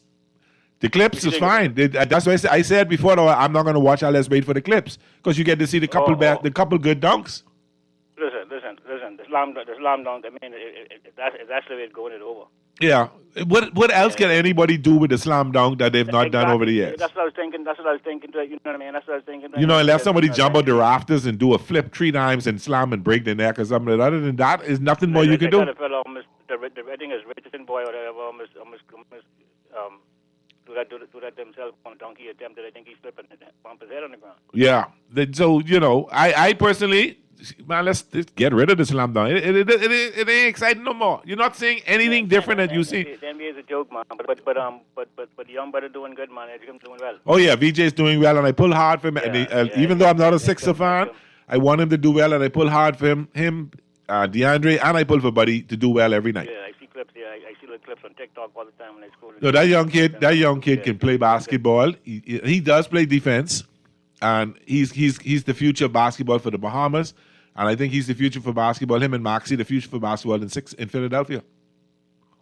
Yeah, I mean, hope so for y'all who pull in for them and who into basketball and thing. Yeah, but I mean, I'm a Laker, but I'm calling myself a casual Laker now because I really don't watch it like I used to. Yeah, but but in any event, I just hope he reaches his full potential. Yes, so do I, and I pull hard for him to get there. Yeah, I just hope he reaches his full potential. I just hope with the man what all he good for. I agree. I know you understand where you're coming from. I understand where you're coming from. I understand. Yeah, man. Good show to Birdie, man. And I guess I'll wait till next Thursday, then I'll probably call you up again. I appreciate it so much, my brother. I do. Look forward to it. Thank you. Have a great day. That's encouraging. That does make you feel good. Smell my hair a little bit. I might be able to get out here after the show. Call you on the air. How you doing? Hey, Freddie, how you doing, man? I'm good, my brother. What you saying? Let me just say a special good afternoon to you and your listening audience and all the persons in the studio. Thank you, my brother. So what's on your mind? I get DJ Edgecombe on my mind, you know. Okay. I think basketball has gone below the standards we accustomed to. Okay. The persons who had watched Larry Bird, Magic Johnson, and you know. Who used to pull for? Who used to pull for back then? Let me hear who used to pull for. I used to pull for Larry Bird and the Celtics. Oh, you was an all white team. Okay, all right, I got you. No. They had some black people there. They had Robert Parrish. They had Dennis Johnson. Yeah, I know. Yeah, and then what happened is I always pull for the Eastern team. Okay, I got you. So at one point I was pulling for LeBron, but I'm so sad to see that LeBron had stayed around so long to embarrass himself. Yeah. And his legacy. I don't know if he even have a legacy anymore. But listen, if you listen to ESPN, they think he still does. His legacy is flopping. Yeah. So I mean basketball, NBA. Honestly, you can't get me to watch that for nothing. I mean, you know, I love to watch the clips. Yeah. You know, of my good friend, not my good friend, but BJ Edgecombe. Yeah. And our next two, Buddy Hield. And my Nassau Village good buddy from the Lakers. Yeah, that's right. He is from Nassau Village. That's right. Yeah. yeah. You know, he played on my court. Yes. I remember that. I gave him a pass to play on my court. You gave him a pass. He said, "Come on the court, Daddy." But I said, "No. Come on the big court." You could play any basketball. You could play any basketball. Listen, I was one of the best defenders. I mean, yeah. My side of the story is one of the best defenders you could have. I like your side. That's your side. That's your story. You stick it to it. Freddie, let me ask you a question. This whole segment is about what? Yeah, but I mean, if you want to throw something, I'll give you a minute. Since I hear from you for a little while, I'll give you a second. Go ahead. Man, I appreciate that, Pearly. Pearly, I'm not. I don't know if I'm overstepping on nobody, but I mean, Pearly, does IRCA allow not administration, but a company, a radio company, was supposed to be the fourth estate or fifth estate, to involve themselves in any form of political activities? The rules are very clear, and they're supposed to be non-biased. Well, when you ride up Farrington Road today, the Farrington Road by the gas station, and you could see these political vehicles parked in the yard. You know the owner, right? I mean, how safe is that for us as the people? You know, that's his property, and that's the parking lot. He can put anything in the and whether I agree with it or not, he can put anything in the parking lot. I just pay attention to what I see coming across the airwaves and make sure that they try to stay as neutral as possible. So if that's his property and that's his organization or his business, don't you think his influence on it could compromise different things during the election? Some people question that, and I have had conversations with members of the staff, and they say he don't interfere. I have to take their word for it until I see something different. You know, pretty honestly, I mean, you know, we had some forefathers who fought for this country so hard. I mean, they fought so hard for the country. Yes. I look at Pierre Pugh, you know, that's a brother. He just straight down the middle, you know. Yeah. And to see that other folks, those brothers who's just straight down the middle, and all they fought for now it is so washed down, you know. Ever since 2021, Pearly, our country has become the laughing stock of everybody, you know. Oh boy. The whole world is laughing at us. Okay. Because Pearly, now we to a place now where not only we accepting or this administration is building a new wooden block, but now we're going to build hospital for women and children. Pearly, you know who has the most children in this country? I know. Pearly, how could anybody who we give our trust to just like crop on us? Like I don't know if we is the lawn and they decide to crop in the lawn, right? But how could you just treat your own like that? I agree. And you know, the saddest thing is, Pearly, what's that? Persons are now out there who are probably being handsomely helped. Okay. Is now saying that, you know, we need 2 straight. You know, persons that suffer for 4+ years and is now, after being grief, is saying we need 2 straight. Pearly, I mean, what kind of country we really running, Pearly? You got to have some kind of integrity, right? I mean, integrity level. If you don't stand for something, you fall for anything. Go ahead. If you don't stand for something, you can fall for anything. But, you know, I say I'll give you a few minutes, but I can't let you take my whole show talking politics now. I don't want to take the whole show. Okay, so you get 10 more seconds. Go ahead. I just want to say this, Pearly. Uh-huh. Pearly, my children are about to have children. Okay. Pearly, what's going to happen to my great-grandchildren and my grandchildren, man? That's a good question to ask, and you got to fight for them and continue to fight for them, my brother. Thanks for calling. Let me read this text quick. Good afternoon, Pearly. Not so much a basketball fan. Love to watch the Bahamian boys do well in the NBA. Love to see them successful. I agree. Pearly, when the caller said, he's good at defense, he means he was a good hacker, a.k.a. butcher. That's your friend you talk about, Mr. Dexter. But I believe you. I believe he's the hack. This is Pearly here on Guardian Radio 96.9 FM. When we get back, we can talk a little bit about sports. We can get into some picks, and we got a wonderful, wonderful Final 15. We'll be right back.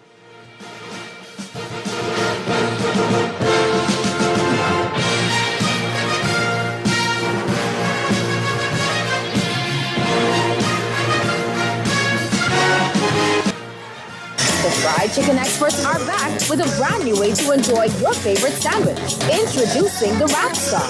Crunch into the Wrap Star, full of flavor and wrapped in a warm grilled tortilla for that perfect crunchy bite. A classic made modern that's crunchy, melty, and grilled to perfection for all the journeys of your day. KFC, it's finger licking good. For over half a century, Hong Shi has been reserved only for heads of state and world leaders. It wasn't just a car, it was a privilege. Easy Car Sales is proud to bring that distinguished heritage to the Bahamas. A new era in luxury electric, rooted in absolute prestige. It's for the few who demand freedom from the gas pump and first-class craftsmanship. Visit Easy Car Sales to see if you're ready for a taste of royalty. Craving something bold, fresh, and unforgettable? Tropical Gyros is your flavor-packed escape, a Carib-Greek fusion born right here in Nassau. From juicy grilled salmon, chicken, and pork gyros to loaded bowls, fresh salads, wings, and more, there's something for every craving. Find Tropical Gyros at any of their locations, JFK Plaza, Rosetta Street, Port Lucaya Freeport, or their franchise spots on Prince Charles Drive, Soldier Road West, Delaport. Gyros, not just good food, it's an experience. You're listening to Talking Heads with Naughty, hosted by Earl the Pearl. On Guardian Radio, 96.9 FM.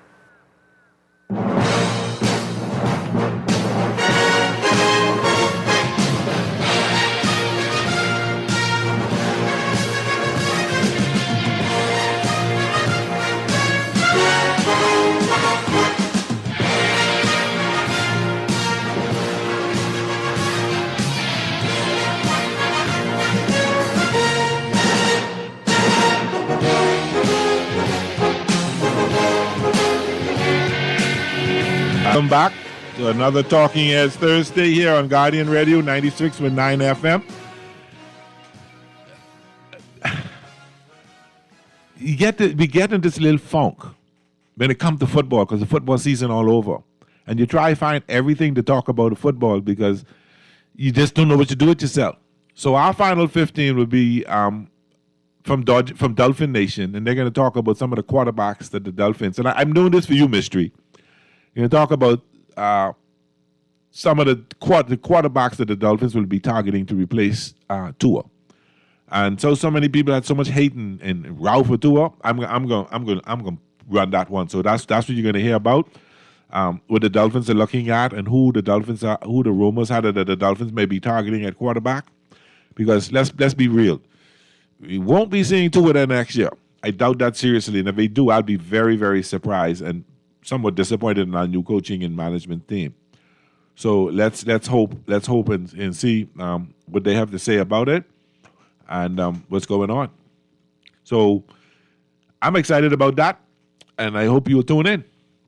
Oh, that's Don't Leave Me. So the Winter, has anybody been watching the Winter Olympics? You know, I think I may have had 10 minutes of total time watching it since it's been there. I watched a little piece of the female hockey game against Sweden the other day. I watched a little bit of curling. I like curling. For some reason, I like curling. I don't know why. I think it was Sweden and Canada. I thought they was going to fight over curling. And if anybody knows what curling is this little, I don't know what it is, but it's something they slide. It looks like a kettle, and they call it a kettle, and they slide it on the ice to a bullseye. And I guess you knock other kettles out of the circle, and however they land in the circle. I don't know how it's scored. I just like to try to figure out why some people can slide on one knee halfway down the ice, let this kettle go, and fellas can be brushing in front of it with a broom, trying to make it do certain things. So I just find that fascinating. I watch a little piece of ice hockey. I watched Lindsey Vonn. She got hurt come in the downhill. But that's about it. I'm not a big winter sports fan. I'm not a big fan of the winter, even when I went to school up there. So that's the most of it I've watched. Now, this is the Summer Olympics. I probably watch it every day, all day. But so I don't know anybody else watch Olympics. I doubt it seriously.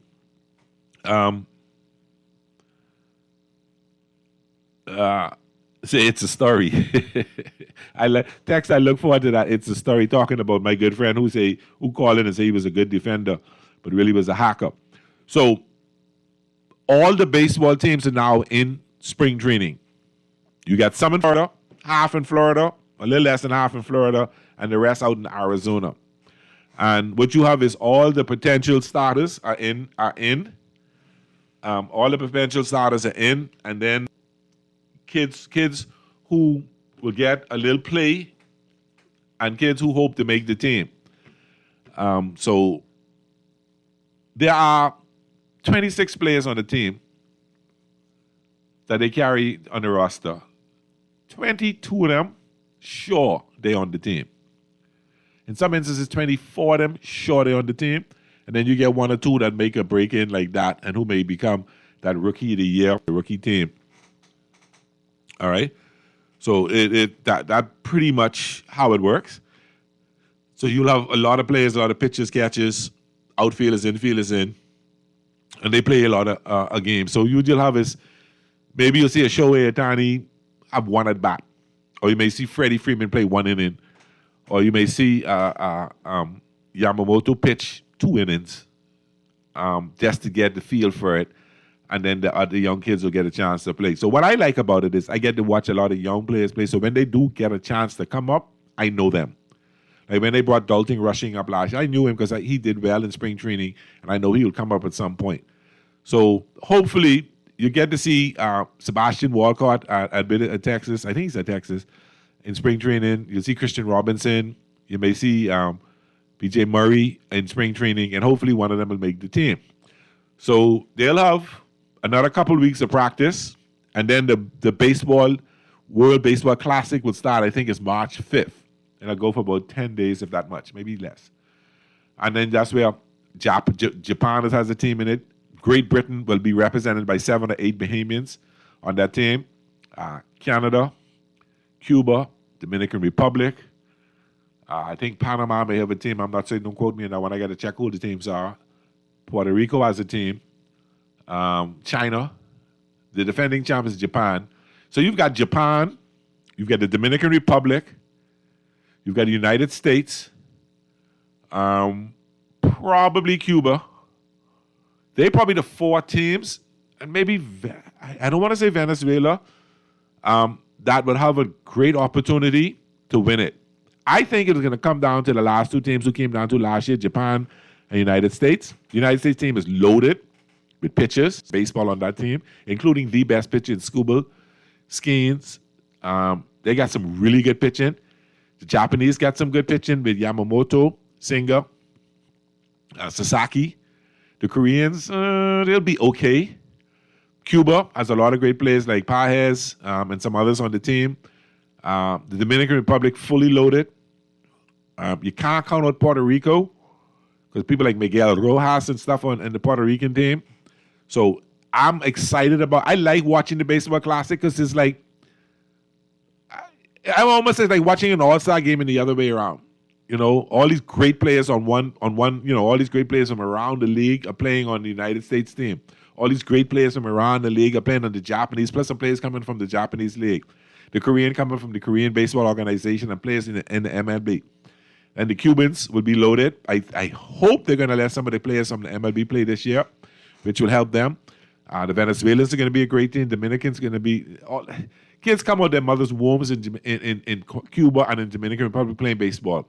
When I went to Cuba, every town has a baseball field. So that's like Chippenham has a baseball field, Fox Hill got a baseball field, Elizabeth got a baseball field, Elizabeth State got a baseball field, Baintown got a baseball field, Grantstown got a baseball field, and that's all they do from T-ball to coach pitch to regular to masters. All the guys playing baseball all day. They all jump up in an old bus and they drive from town to town playing baseball. And it's their sport. They're good at it. And some great young kids come out of Cuba. So I'm excited to see that. You can't beat the Dominicans. The same day, the Major League Baseball has invested a lot of money in the Dominican Republic baseball program. So some of the fields are pristine. The Dodgers got a field there. Arizona got a field there. And other teams got a field in the Republic because it's a feeding ground. It's a feeding ground for great baseball players. And then when the season over, a lot of kids go down and play what they call winter ball. A lot of Bahamians used to do that back in the day as well. And they go down there to hone. And usually a lot of the younger players go down there because they still get to play with some great talent and some really good talent and get to hone their skills. So when they come back in the spring, that they've improved themselves a whole lot better. So I look forward to seeing a lot of that. The great showing was last year at the last Baseball Classic. Shohei Ohtani was still with the Los Angeles Angels. And Mike Trout, probably one of the greatest players, at least top 5, top 10 at least, not worse than top 10, had a showdown. And Ohtani struck him out. That was one of the most watched at-bats in the World Baseball Classic to see Shohei Ohtani going. And then it'll be interesting to see. But we won't see it this year because Shohei is not pitching. But to see Yamamoto go up against Freddie Freeman or Yamamoto go up against Will Smith. I think Mookie, I'm not sure Mookie's playing. But to see Yamamoto go up against some of his teammates, the jostling between each other, the back and forward, and to come out and see you get the bragging rights when you get back to spring training to say, hey, that and it's really some fun baseball. And guess what? It ain't like the NBA All-Star game. These brothers go all out because they want to be able to win for their country. Texter says, curling is shuffleboard on ice. Texter, you are so right. You are so right. It is.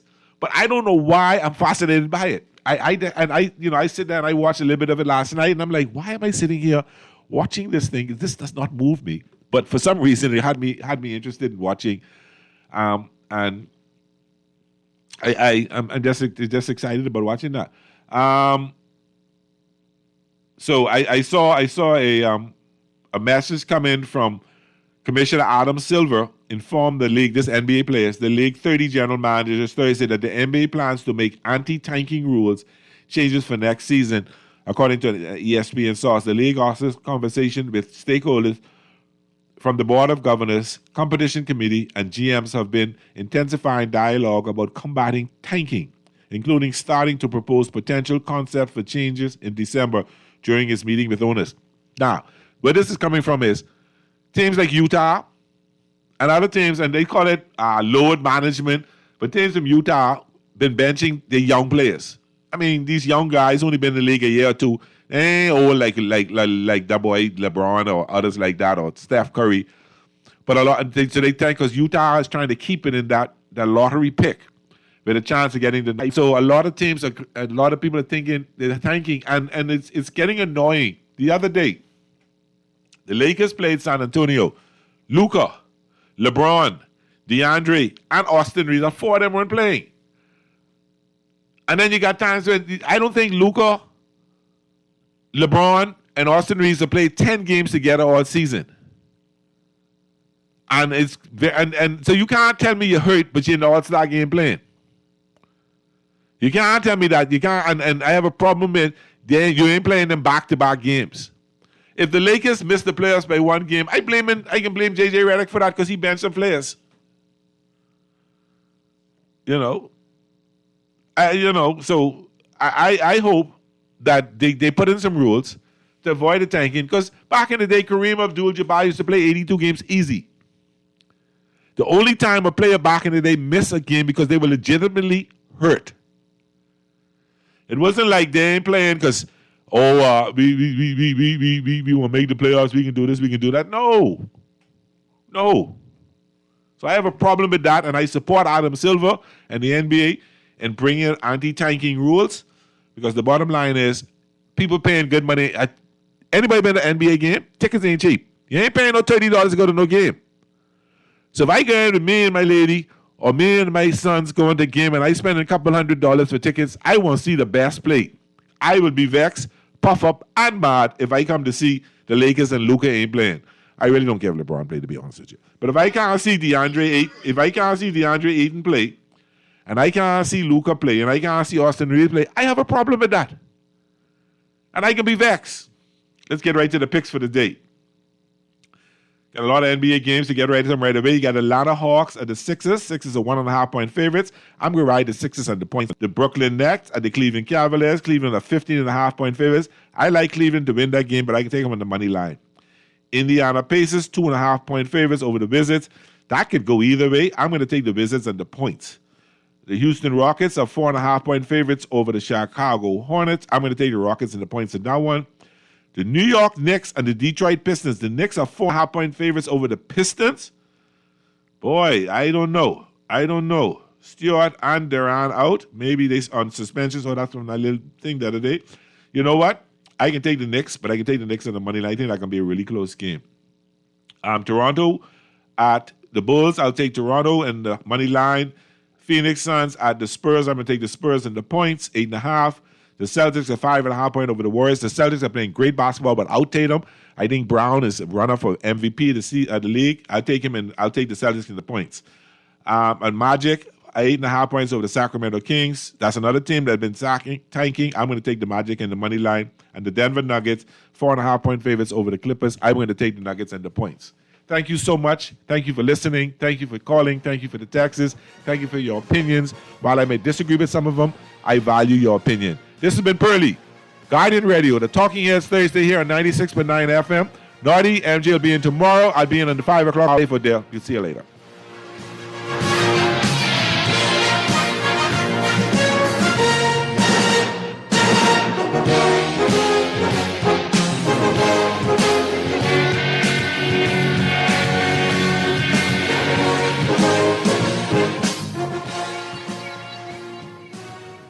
John Shoes and Accessories is your one-stop shop for all your footwear needs. You will find what you're looking for among the growing collection of classic and trendy styles with new arrivals every week. John's covers the whole family and has great prices, helpful and friendly customer service. Your experience shopping with us will be time well spent. Shop with us online at www.johnshoes.com. John's also now carries small home appliances. So come on into John's, located on Rosetta Street in Palmdale and Carmichael Road West. John's, we put fashion at your feet.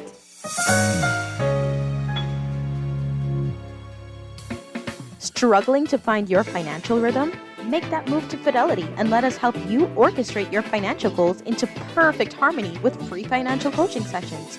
Make that move today. Call 356-7764. Fidelity, we're good for you.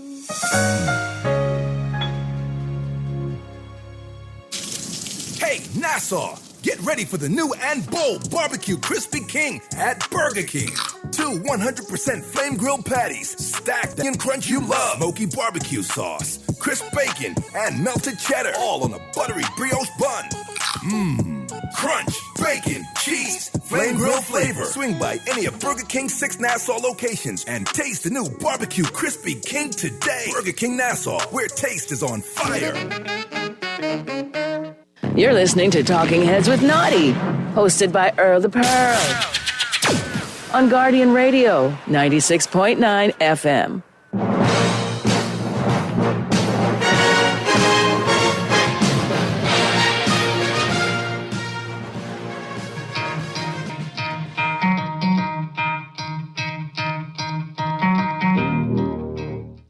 Interesting talking point today. Jimmy Garoppolo, who is a free agent quarterback, the former starter for San Francisco and Las Vegas. Could he be a target for the Miami Dolphins? NFL insider Cameron Wolfe linked the two in a recent hit on NFL Network, saying specifically, who is the Dolphins QB in 2026? Well, Quinn Ewers is the incumbent. He's starting to get a chance, and he will get a chance to compete for that role. Showed some things late. You look at free agency, and Malik Willis is the name that catches people's eyes. But another name I've been told to keep an eye on is Jimmy Garoppolo, who has a lot of experience with offensive coordinator Bobby Slowick. Maybe he's a less expensive option for them in free agency. And my initial reaction is basically this. It's something. Jimmy G is a fascinating quarterback, not only because I think he could play good for Miami, and I'm not saying he would, but because this could kind of signal the direction Miami ultimately may head into. But let's talk about Jimmy G here, who's 34. Remember, a second-round pick in 2014 out of the New England Patriots. He's been the Rams' backup quarterback for Matthew Stafford in 24 and 25. And the interesting thing with him is that he doesn't lose when he starts. Now, yeah, he was on the 49ers when they were really good, New England a couple starts, but he's 43 and 21 as a starter in the National Football League. Most of that coming with San Francisco, where he started 50 games across 2017 to 2021, was a starter in Las Vegas for the first 6 games in 2023 with Josh McDaniels before that whole regime blew up. Like, Garoppolo led the 49ers to the Super Bowl, almost won a Super Bowl. That famous, infamous, if you will, meme of him trotting onto the field late down 4 to the Kansas City Chiefs in the fourth quarter, it always will stick in my mind. But it was rough in Las Vegas, right? That was the last time we saw Jimmy Garoppolo as a starting quarterback in the NFL. I think a lot of this has to do with his body and injury history, which we'll certainly document here in 1 second. But you really start to contemplate the idea of bringing in Jimmy Garoppolo, and just maybe you could come up with the idea of it being a good decision. And we'll talk more here in a second. But I want people to join the drinking team that right now is only me and Brian Aycock. We're starting out some St. Patty's group with us here on the drinking team, chatsports.com/MIAgreen. You can get it in green. You can get it in black. This is the design. Links in the description and comments of today's video. Go grab your Dolphins Today merch here and celebrate St. Patrick's Day the right way with Dolphins Today. All right, let's get into Jimmy Garoppolo now, because that body is broken down, if you're asking me. Like, let's just call a spade here. He has such an extensive injury history, and it is kind of the reason why his career went a little bit south, if you will. Like, go back all the way to 2016 when he filled in for the first 4 games in that season for the suspended Tom Brady. He suffered a right AC joint sprain, which is his throwing shoulder. Actually, the injury happened against Miami. He got sacked and landed on that shoulder. But then he gets traded to San Francisco in 2017. Plays really well to round out the year, gets off to a hot start in the first 3 games of the season, tears his ACL, done for the year. 2019, the year they made it to the Super Bowl, but then 2020, multiple high ankle sprains, had to miss a lot of time. In 2022, suffered a broken foot and a rib injury that cost him the season. And then when the 49ers officially moved off of him, went with Brock Purdy. He joins the Raiders as their starting quarterback, as I mentioned with Josh McDaniels, has foot surgery, back surgery, and has not been a starting quarterback since then. Like, if the Dolphins did bring in Jimmy G to be their quarterback to compete, be a bridge starter, I just don't really believe that his body is capable of taking a full season of contact, the mental and physical draining of the year as well. Like, I don't think you'd be able to survive as a starting quarterback in the NFL. Maybe I'm wrong, but that's why I'm really skeptical of this being an option for Miami. Now, on the flip side, and playing devil's advocate, the last time we saw Jimmy Garoppolo on the football field, he actually was really good. As a starter in Week 18 of the 2024 season, a meaningless game, yeah, but playing the Seattle Seahawks, he went for 334, 2 tuds, and a QB rating of 97. So Jimmy Garoppolo, learning with McVay, not learning, but being with McVay, being behind Matthew Stafford, I think proved that he can still play at a NFL caliber level. Is it going to be a playoff winning caliber level? I don't think so, but he certainly is one of the options Miami may be taking a look at, as Cameron Wolf noted. Today's show is brought to you by Mars Men. Fellas, is there a time where you feel like you're losing it? Same workout, same diet, same routine, but you feel like you're moving through the mud? Well, guess what? Mars Men is here and is designed to help free lock testosterone so your body can actually use it. No synthetics, no needles, just real ingredients that help optimize energy, focus, and strength. Supports healthy T levels, energy, and stamina. I've got a supply in studio here, sleek packaging, really easy to use, and everybody always reports on the success that this thing has. 91% of users report higher energy levels, 90-day money-back guarantee. So if you don't believe me, try yourself. Worst case, you don't limited time. Our listeners get 50% off for life, plus free shipping and 3 free gifts at mengotomars.com. It's a perfect way to kick off the new year strong. That's Men Go to Mars for 50% off and 3 free gifts at checkout. After you purchase, they will ask you where you heard about them. Please support our show and tell them we sent you. Now, if you can't tell on the idea of signing Jimmy G, I can't buy all the way into this being a smart decision for Miami.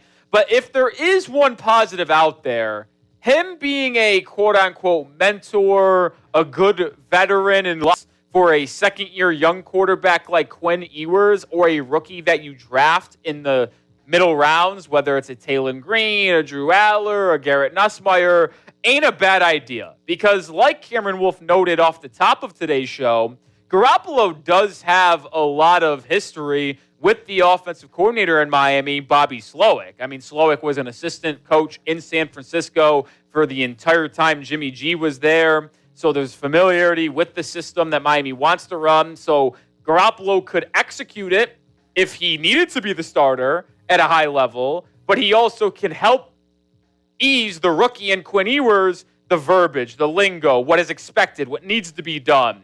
And I think almost borderline be another coach, because I don't think anyone expects Garoppolo to be a starting quarterback in the NFL again, and I sure hope they don't. But to bring him in as a veteran and be a solid mentor and essentially another coach, yeah, maybe that is a decent idea. So what say you? Should Miami sign Jimmy Garoppolo?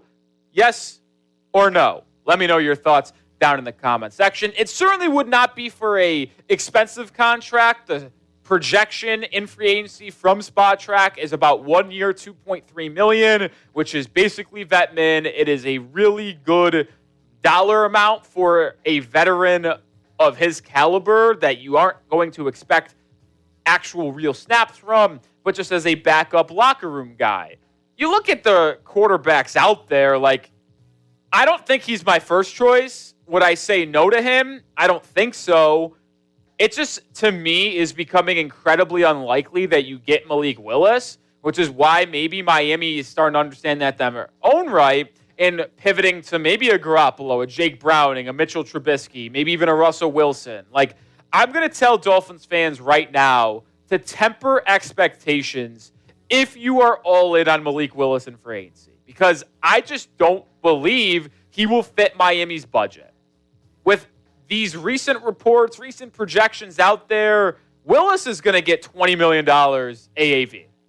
It's probably going to be something very close to the Justin Fields contract, 2 years, 43, 2 year, $45 million. Not the biggest contract in the world, and Miami can find a way to make that happen and make it work. Is that the best outcome for the Dolphins, though? I'm not sure.